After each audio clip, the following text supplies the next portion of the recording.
నమస్కారం సార్. నమస్కారం సార్, ఇవాళ మనం తెలుగు రాష్ట్రాల్లో చూస్తే వివేకానంద రెడ్డి గారి ఆ హత్య చాలామందిని దిగ్భ్రాంతికి గురిచేసింది. అంటే మీరు చెప్పండి, రాజారెడ్డి గారి దగ్గర నుంచి వివేకానంద రెడ్డి గారి దగ్గర వరకు అసలు ఏ విధంగా, అంటే ఈ హత్యల వెనక సూత్రధారులు ఎవరున్నారంటారు? అసలు మెయిన్ రీజన్ ఏమై ఉంటుందంటారు? అసలు ఇక్కడ చరిత్రలోకి వెళ్ళాల్సి వస్తుంది. వివేకానంద రెడ్డి వల్ల ఫ్యాక్షనిజంలో భయం లేదు. ఎందుకంటే అతను ఫ్యాక్షనిజం చెయ్యడు కనుక. వివేకానంద రెడ్డి పోటీకి వస్తే, ఎన్నికల్లో పోటీకి వస్తే అతను పార్టీ మారాడు. నీకు వైఎస్ఆర్సీపీ పార్టీకి ఓటేస్తే నువ్వు పార్టీ మారి తెలుగుదేశంలోకి వెళ్ళావని చెప్పి అక్కడ నియోజకవర్గ ప్రజలు ఆల్రెడీ 8 గుర్రుగానే ఉన్నారట. సో అందులో ఈయన సౌమ్యుడు వెళ్ళి అక్కడ నిలబడ్డాడు అనుకో, ఇటు ఫ్యాక్షనిజం పోతుంది, ఇటు పార్టీలు మారిన వ్యక్తిని దూరం పెట్టారు ప్రజలు అని చెప్పి మంచి పేరు తెచ్చుకోగలుగుతారు ఆ నియోజకవర్గ ప్రజలు. అందుకని ఆయన భయపడి ఉంటాడు. భయపడి ఉండి ఈ మనిషిని అడ్డు తొలగించుకోవాలనుకుని ఉండొచ్చు. ఉండి అతను జయించాడని అంటున్నారు. దానికి పార్టీ అధికారంలో ఉన్నాము, సీఎం గారు ఆయన, ఒకవేళ ఆయనకి ఇంటెలిజెన్స్ రిపోర్ట్లు కానీ పోలీస్ రిపోర్ట్లలో కానీ ఏదైనా తెలిసినా కూడా మన మంత్రి గారి హస్తం ఉందని చెప్పలేడు కదా, బయటికి ఒప్పుకోలేడు కదా. సో ఎందుకంటే శాసనసభలోనే 302 మర్డర్ కేసు అఫెన్స్ని మీద తీసేశాడు. ఉమ్మడి ఆంధ్రప్రదేశ్ అసెంబ్లీలో, హైదరాబాద్లో కేసుని అసెంబ్లీలో పెట్టి రద్దు చేసేసాడు ఆయన. అటువంటి వ్యక్తి చంద్రబాబు. మరి మంత్రి చేశాడని ఎట్లా ఒప్పుకుంటాడు ఆయన? మంత్రి హస్తం ఉందని చెప్పి ఎలా ఒప్పుకుంటాడు? ఒప్పుకోడు. సో ఇంక వేరే వాళ్ళకి, రాజశేఖర రెడ్డి కుటుంబానికి వ్యతిరేకులు ఎవరున్నారు ఇప్పుడు ఆ జిల్లాలో? ఒకడు పెద్ద ఉన్నది ఇప్పుడు. ఎందుకంటే అతను కూడా మొన్నటిదాకా జగన్ తోటే ఉన్నాడు, ఎమ్మెల్యేగా గెలిచాడు, మళ్ళీ అటు వెళ్ళిపోయాడు. ఇంకెవరూ లేరు. సో వివేకానంద రెడ్డిని హత్య చేయాల్సిన పోయిన వివేకానంద రెడ్డి కుటుంబంలో జగన్ కుటుంబానికి, వివేకానంద కుటుంబానికి ఏమైనా ఆస్తి తగాదాలు ఉన్నాయా? పొలం తగాదాలు ఉన్నాయా? గట్టు తగాదాలు ఉన్నాయా? ఇళ్ల తగాదాలు ఉన్నాయా? అధికార తగాదాలు ఉన్నాయా? ఏమీ లేవు కదా. ఇంకా చంద్రబాబు నాయుడు గారు ఇచ్చిన స్టేట్మెంట్ చాలా తప్పు స్టేట్మెంట్. ఎవరు ఏ రకంగా చంపారో ఆ రకంగానే చచ్చిపోతారు, అది ఇదైనా స్టేట్మెంట్ ఇచ్చాడు ఆయన చంద్రబాబు గారు. అది తప్పు. ఒక మనిషి చనిపోయాడు, సానుభూతి తెలియజేయి. ఆయనకు సానుభూతి అనే పదాన్ని తెలియజేయి. ఆయన మంచివాడు, సౌమ్యుడు. నీకు తెలియదా మంచివాడో కాదో? నువ్వు ఆయన కలిసే పని చేశారు కదా కొంతకాలం ఎమ్మెల్యేలుగా. శాసనసభలో కలిసినప్పుడు చూసి ఉండొచ్చు. పోయే తర్వాత అక్కడ ఫ్రెండ్లీగా పార్టీలలోనో పెళ్ళిళ్ళలోనో ఏదైనా ఫంక్షన్స్లోనో కలిసే ఉంటారు కదా, తెలుసు కదా వైఎస్ వివేకానంద రెడ్డి ఎటువంటి వాడు. అటువంటి వాడు చనిపోతే వెళ్ళి పరామర్శించుకొని, నువ్వు పరామర్శించకపోగా విమర్శించావు. ఓకే, విమర్శ కూడా చాలా భయంకరంగా విమర్శించావు. ఫ్యాక్షనిస్ట్ పోయాడన్నంత దానికి ఒక కల్పన ఇచ్చేసావు, దానికి రూపురేఖలు దిద్దేసావు, ఆ రకమైనటువంటి అర్థం వచ్చేటట్లు. అది మంచి పద్ధతి కాదు. ఈ ఫ్యాక్షన్ రాజకీయాలకి అడ్డుకట్ట అనేది చాలా వరకు జరిగింది. ఈ మధ్య ఫ్యాక్షనిజం కూడా తగ్గింది.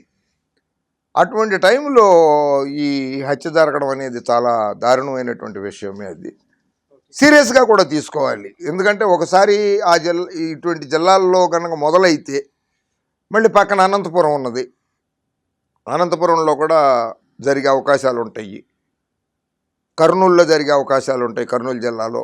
ఎందుకంటే మళ్ళీ వాళ్ళ ఫ్యామిలీ రాజకీయంగా తెలుగుదేశంలో చేరింది, కాంగ్రెస్లో నుంచి వచ్చేసి. అక్కడ మళ్ళీ కాంగ్రెస్ తెలుగుదేశం కాంగ్రెస్ మళ్ళీ మొదలయ్యే సూచనలు కూడా ఉంటాయి అక్కడ కూడా. సో అక్కడ మళ్ళీ పరిటాల శ్రీరాము వర్సెస్ జేసీ దివాకర్ రెడ్డి ఒకటే పార్టీలో ఉన్నా కూడా కొన్ని జరుగుతూ ఉంటాయి కొన్ని సందర్భాల్లో. సో మళ్ళీ అక్కడ కూడా ఈ ఫ్యాక్షనిజం పెరిగేటువంటిది ఉంటాయి. ఒక ముఖ్యమంత్రిగా ఉన్నావు చంద్రబాబు గారు, మీరు ఆ ఫ్యాక్షనిజాన్ని ఎలా అరికట్టాలి, ఏం చేయాలి? అయితే ఒకటి ఆయన కాన్సెప్ట్ కావచ్చు, లేకపోతే పోలీసుల కాన్సెప్ట్ కూడా ఓ రకంగా ఉంటుంది. అటువంటి ఆలోచనలు, అటువంటి థాట్లు వస్తాయి వాళ్ళకి. దొంగకు తాళం చెవి ఇచ్చి దొంగతనం చేసుకోరా అంటే వాడికి 500 కావాల్సి వస్తే 500 దొంగతనం చేసుకుని మిగిలిన తాళం చెవులు మనకి ఇచ్చేసి వెళ్ళిపోతాడట. ఇది కొంతమంది పోలీసులు చెప్తారు లాజిక్ ఇది. వాడికి దొంగడికి 500 కావాలనుకో ఆ రోజుకి, మన తాళం చెవి ఇచ్చి దొంగతనం చేసుకుని పోరా అని అంటే వాడు 500 తీసుకుని తాళం చెవి ఇచ్చి మనకి ఇచ్చేస్తాడు. పోలీసులు చెప్తుంటారు ఇట్లా కొంతమంది. అలాగే వీళ్ళకి పదవులు ఇవ్వలేదు అనుకో, అధికారం లేదనుకో, అధికారమే కాదు పదవులే ఇవ్వలేదు, ఎమ్మెల్యేలుగా ఈ ఫ్యాక్షనిస్టులకి ఎవరు టికెట్ ఇవ్వలేదు అనుకో, వాడికి పని లేదు. సో హత్యలు చేయడం మొదలెడతారు. అందుకని పదవులు ఇస్తున్నారట. హత్యలు ఫ్యాక్షనిజాన్ని ఆపడానికి, హత్యలు ఆపడం కోసం వాళ్ళని ఎమ్మెల్యేలుగా చేస్తున్నారట. ఓకే. వాళ్ళు ప్రజాసేవ చేయడానికి కాదు, అందుకోసం. మరి అంటే ఈ ప్రాసెస్లో ఇక్కడ దాకా చెప్పింది బాగానే ఉంది సార్. వైఎస్ రాజశేఖర రెడ్డి గారి మరణం ఏ విధంగా జరిగిందని అసలు మీరు అప్పుడు ఎక్కడున్నారు, మీకు ఎలా తెలిసింది, మీకు తెలిసిన నిజాలు ఏంటి అసలు?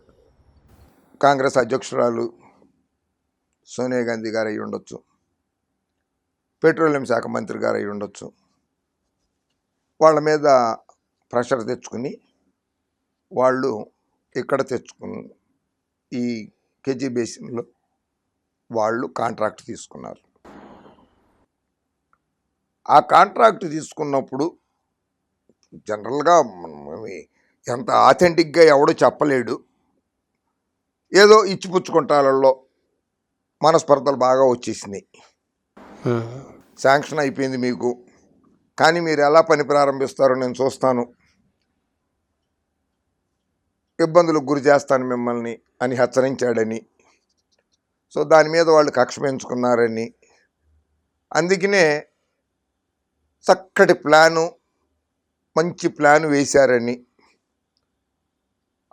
ఈయన హెలికాప్టర్లు వాడుతూ ఉంటాడు కదా ప్రచారాలకి, ఆ హెలికాప్టర్లు వాడేటప్పుడు ఆ హెలికాప్టర్లకు పైలట్లు ఉంటారు, ఆ పైలట్లు కూడా కావాలి. సో ఆ హెలికాప్టర్లు ఎవరైతే నడుపుతారో పైలట్లు, ఆ పైలట్లని అరేంజ్ అయ్యేటట్లుగా చేశారని, ఆ పైలట్ల కొడుకులకి ఇద్దరికి కంపెనీలో ఉద్యోగాలు ఇచ్చేసి మంచి వేతనంతో ఉద్యోగాలు ఇచ్చేశారని, వీళ్ళిద్దరి పేరు మీద కూడా కోట్ల రూపాయలలో మీరు అట్లాగో 60 ఏళ్ళు దాటిపోయినాయి, ఇంకేం సంపాదించలేరు కదా, ఎంత సంపాదిస్తారు మీరు, మీ అబ్బాయికి అట్లాగో మంచి జీతం ఇచ్చి 5-5 లక్షలు 10-10 లక్షల జీతాలు ఇచ్చేసి ఉద్యోగాలు ఇచ్చేసాము, అలాగే మీ పేరు మీద 50 కోట్లు, మీ పేరు మీద 50 కోట్లు ఇస్తాము, కీలకతం చేసేయండి అన్నారు అనే ప్లాన్ తోటి వచ్చారు అనేది భారతదేశంలో ఎవడో చెప్పలేదు. First Russian magazine, Russian TV channel ప్రసారం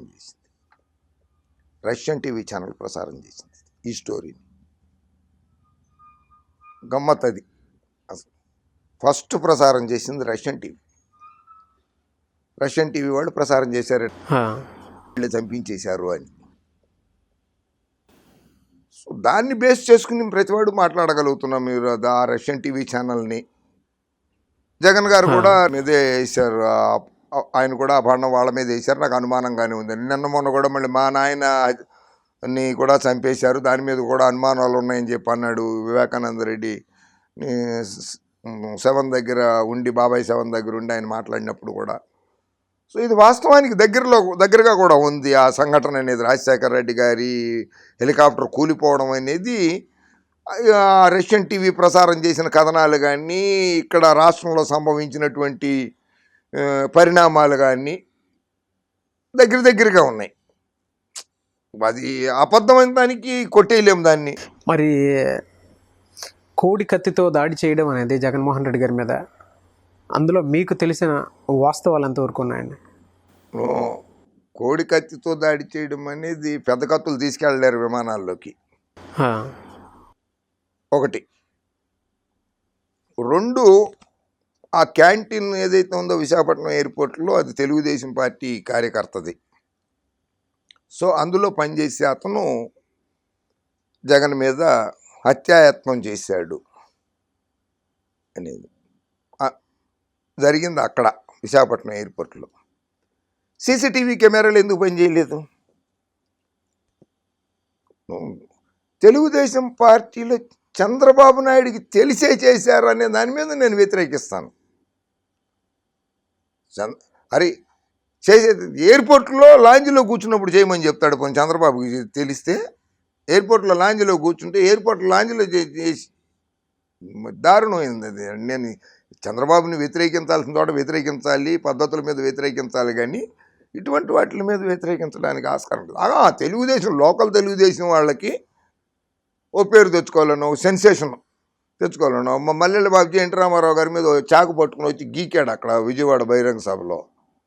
మల్లెల బాబుజీ అని అతను. దాన్ని ఏం చేశారు, చంద్రబాబు నాయుడు హత్యాయత్నం చేయించేసాడు. అది ఎన్టీ రామారావు గారికి తనకి పేరు రావాలి అనేటువంటిదో దానికోసం కాదు. వాడు మల్లెల బాబుజీ అనేవాడు చిన్న కుర్రాడు. సెన్సేషన్, ఎన్టీ రామారావు మీద కత్తితో దాడి చేశాడంటే నేషనల్లో, ఇంటర్నేషనల్లో, రాష్ట్రంలో, పేపర్లు, టీవీలు అన్నీ రాసేస్తాయి. సో సెన్సేషన్ అనేది వస్తుంది, ఒక గుర్తింపు లాంటిది వస్తుంది.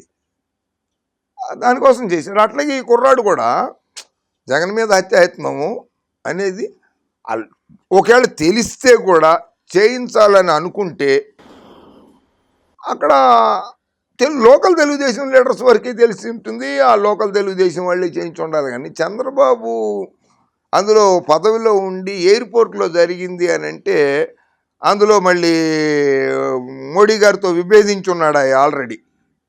Airports comes under the central government purview. దాని సెక్యూరిటీ కూడా సిఐఎస్ఎఫ్ ఉంటుంది, central industrial security force. CRPF ఉంటుంది, కేంద్ర ప్రభుత్వ బలగాలు ఉంటాయి అక్కడ. మన పోలీసులు ఉంటారు, స్టేట్ పోలీసులు, బట్ అక్కడక్కడ ఉంటారు. మిగిలినవన్నీ వాళ్ళ చేతుల్లోనే ఉంటాయి, కేంద్ర ప్రభుత్వం చేతుల్లో. అప్పుడు కొంతోసేరి చంద్రబాబుని అంత కామన్ సెన్స్ లేకుండా ఎయిర్పోర్ట్లో లాంజ్లో చంపేయండి అని చెప్పేస్తాడు చంద్రబాబు నాయుడు.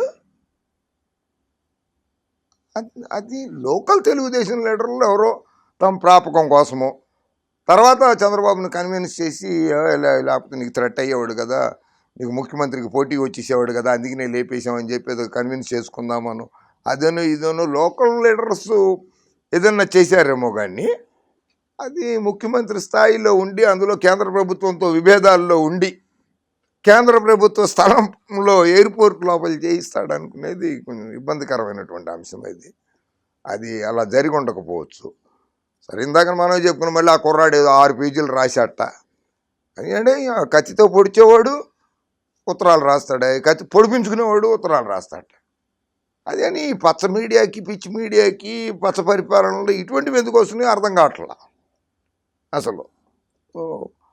ఈ ఫ్యాక్షనిజాన్ని, రౌడీజాన్ని కూడా చంద్రబాబు నాయుడు ఒకప్పుడు ప్రోత్సహించేవాడు కాదు. 100% నేను గ్యారంటీగా రాసిస్తాను. దానికి అతను వ్యతిరేకం కూడా. ఎన్టీ రామారావు గారు కానీ చంద్రబాబు నాయుడు కానీ ఫ్యాక్షనిస్టులకి, ఫ్యాక్షనిజానికి వ్యతిరేకం. హత్యా రాజకీయాలకు దూరం, ప్రోత్సహించరు కూడా వాళ్ళు. సో కొడికత్తిది కూడా అతను చేయించాడు, చంద్రబాబు నాయుడు చేయించాడు అనేది నేను నమ్మను. అది లోకల్ లీడర్స్ ఎవరికన్నా సంబంధం ఉంటే ఉంటుండొచ్చు, అంతే.